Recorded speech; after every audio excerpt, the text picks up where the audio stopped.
Buen día chicos, soy Milagros Coronel y hoy vamos a abordar las patologías pulmonares. Estas patologías van a estar afectando lo que es la entrada o la salida del aire de los pulmones. Se pueden clasificar en patologías obstructivas o patologías restrictivas. Cuando hablamos de las patologías obstructivas, vamos a ver que van a estar afectadas lo que son las vías aéreas, es decir, la tráquea, los bronquiolos, y va a estar dificultando lo que es la salida del aire por una obstrucción o por un estrechamiento parcial o completo. En cambio, cuando hablamos de patologías restrictivas, vamos a hablar de patologías que van a estar afectando lo que es nuestro parénquima pulmonar o la capacidad de poder expandir nuestros pulmones. Por lo tanto, se va a estar dificultando lo que es la entrada del aire. Cuando hablamos de las patologías obstructivas, vamos a ver que estas van a estar afectando lo que es el flujo aéreo por un aumento de la resistencia de las vías aéreas. Esto provoca lo que es la dificultad para poder expulsar ese aire debido a una obstrucción parcial o completa en cualquier nivel de lo que es el árbol respiratorio. Frente a ese aumento de la resistencia, podemos decir que se pueden dar en tres localizaciones. Primero, pueden darse, por ejemplo, en el interior de la luz bronquial, es decir, que la obstrucción esté dentro de lo que es nuestro tubo, por un exceso de secreciones, por un tapón de moco o por un cuerpo extraño, que esté dando una obstrucción localizada, parcial o completa. También puede darse en lo que es la pared de las vías respiratorias, que puede estar en la pared de lo que es el bronquio, cuando se contrae, por ejemplo, lo que es el músculo liso en el asma, o cuando hay una inflamación, o cuando la mucosa está engrosada.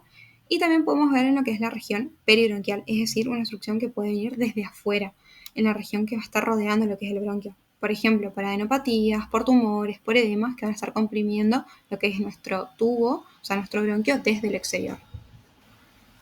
En cuanto a lo que son las pruebas funcionales, estas nos van a ayudar a diferenciar si un problema respiratorio es obstructivo o es restrictivo. En las patologías obstructivas, los valores cambian porque el aire entra relativamente bien, pero tarda mucho más en salir. En cuanto a lo que es el BEF1, que es el volumen expiratorio forzado en el primer segundo, vamos a tener en cuenta que se va a encontrar disminuido porque el aire tarda mucho más en salir. La capacidad vital forzada puede ser normal o puede estar disminuida porque al paciente le va a costar sacar todo el aire atrapado y el volumen residual justamente va a estar aumentado porque cuando hablamos de volumen residual hablamos de la cantidad de aire que queda en los pulmones después de una aspiración máxima y forzada. Y en este caso, parte del aire se queda atrapado, por lo tanto va a estar aumentado. En cuanto a lo que es la resistencia de las vías aéreas, y va a estar aumentado. ¿Por qué? Porque, como hablamos anteriormente, había una obstrucción parcial o completa en las vías aéreas que justamente dificultaba la salida del aire. Cuando hablamos de elasticidad, hablamos de la capacidad del pulmón para volver a su tamaño original después de haberse expandido. O sea, es la capacidad del pulmón para retraerse. ¿Qué pasa? En algunas obstrucciones, como por ejemplo el asma, la estructura del pulmón no cambia tanto, por eso la elasticidad puede ser normal. Pero en otras, como por ejemplo el enfisema, se destruye el tejido elástico de los alveolos. Entonces el pulmón pierde retracción y la elasticidad está disminuida, porque el pulmón queda inflado y no se vacía bien, por lo tanto el aire queda atrapado. Cuando hablamos de la distensibilidad, hablamos que justamente es la facilidad con la que el pulmón se deja expandir cuando entra aire. En este caso, por ejemplo, en un enfisema, al destruirse las fibras elásticas, el pulmón se vuelve más blando. Entonces se infla fácilmente y la distensibilidad va a estar aumentada. Pero en otras obstrucciones, por ejemplo, sin daño estructural permanente, como por ejemplo, no sé, el asma entre crisis, la distensibilidad puede ser normal. Entonces, en cuanto a lo que es la elasticidad y la distensibilidad, y podemos decir que son inversos. ¿Por qué? Porque, por ejemplo, nosotros tenemos un enfisema. Vamos a ver que tenemos una poca elasticidad, pero una alta distensibilidad, porque se infla fácilmente, pero no se retrae bien. O sea, tiene facilidad para poder expandirse cuando entra el aire, o sea, tiene aumentada mi distensibilidad, pero le cuesta volver a su tamaño original después de haberse expandido. Por lo tanto, mi elasticidad está disminuida. Bueno, en cuanto al tiempo expiratorio, va a estar aumentado porque justamente el paciente tarda más en vaciar los pulmones y la velocidad expiratoria va a estar disminuida porque el aire sale mucho más lento. Y cuando hablamos, bueno, de lo que es el índice de Tifenau, vamos a ver que es un criterio clave que si está por debajo del 70%, hablamos de una alteración obstructiva. O sea, en este índice nosotros vamos a ver la relación entre el volumen expiratorio forzado en el primer segundo, o sea, cuánto aire puede sacar la persona en ese primer segundo de una expiración forzada, sobre la capacidad vital forzada, que sería el volumen total de aire que puede expulsar esa persona en una expiración forzada, ¿sí? Entonces, en condiciones normales y el valor va a ser mayor o igual al 70% en adultos. Es decir, en ese primer segundo se expulsa al menos el 70% de aire total que puede salir. Pero en una patología obstructiva vamos a ver que el PEF1 disminuye mucho porque el aire tarda en salir, porque sale más despacio, porque las vías están estrechas y colapsadas, y nuestra capacidad vital forzada puede estar normal porque logra expulsar casi todo el aire, o ligeramente baja si parte del aire queda atrapado. Entonces, cuando nosotros vemos la relación entre el BEF1 y mi capacidad vital forzada, y me va a dar menos del 70%. Entonces eso me va a estar confirmando que estamos frente a un patrón obstructivo.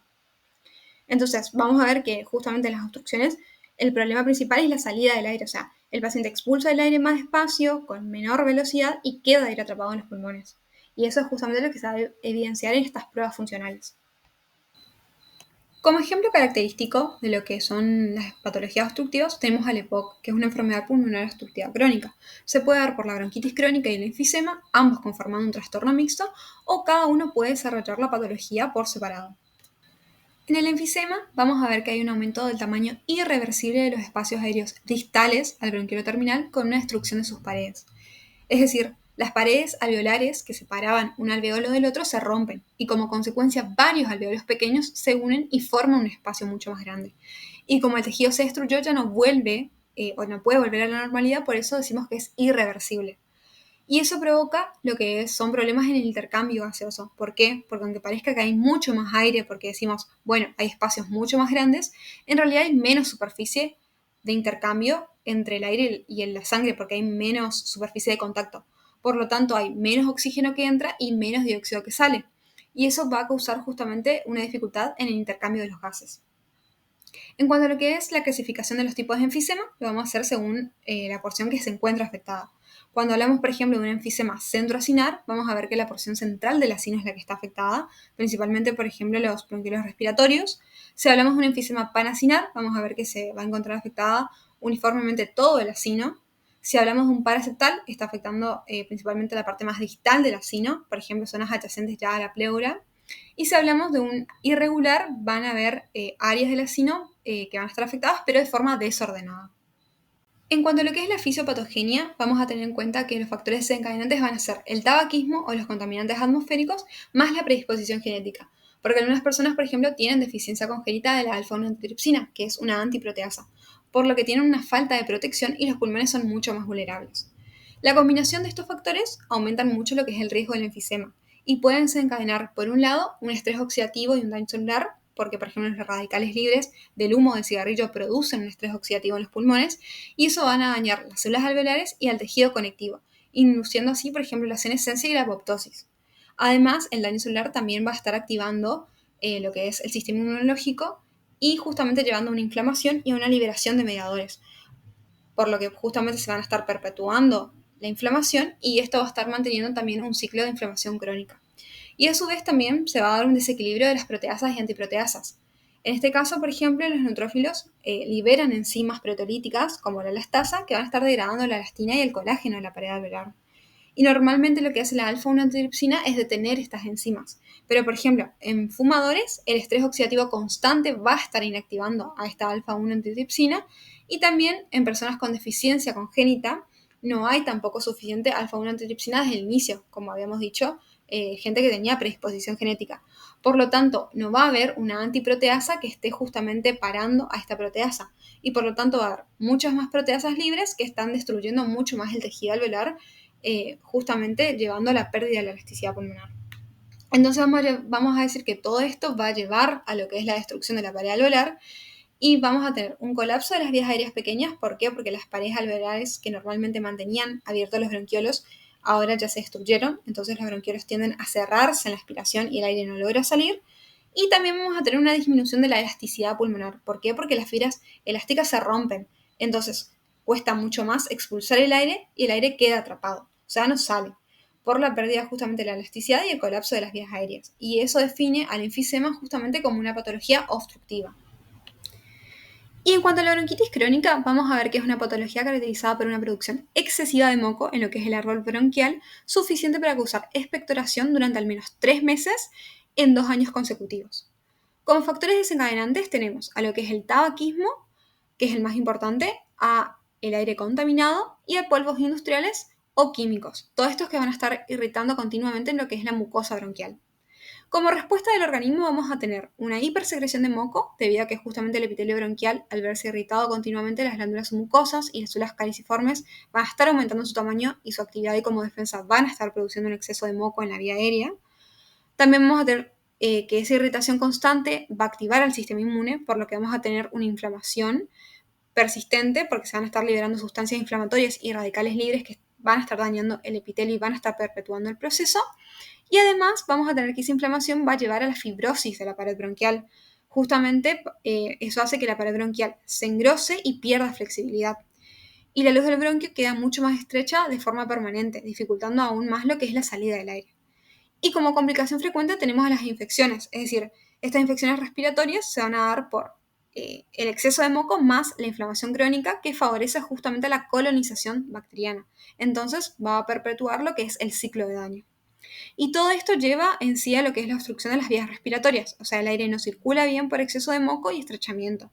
Y hay una disminución del flujo expiratorio, igual que ocurría justamente en el enfisema, donde entraba el aire pero costaba sacarlo. Otra patología importante en este grupo va a ser el asma bronquial.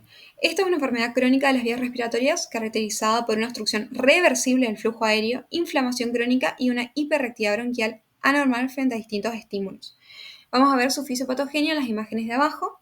En lo que respecta a la imagen izquierda, vamos a ver cómo se da primeramente la sensibilización, que es cuando ingresa el alérgeno, es decir, cuando una persona con asma inhala algo que su cuerpo le reconoce como peligroso, por ejemplo el polen, ese alérgeno entra en contacto con la mucosa de los bronquios y va a ser reconocido por el sistema inmune. Es decir, ese alérgeno es captado por las células presentadoras de antígeno, las cuales muestran a los linfocitos T, CD4, que en el asma se van a diferenciar a T helper 2. Y estos van a estar liberando citoquinas. Interleuquina 4, que hace que los linfocitos B produzcan inmunoglobulinas E, que van a ser anticuerpos típicos de las alergias. Interleuquina 5, que van a atraer y van a activar a los eosinófilos, que son células justamente inflamatorias que van a dañar el epitelio. E interleuquina 13, que van a estar estimulando las células de la mucosa para que justamente produzcan mucho moco.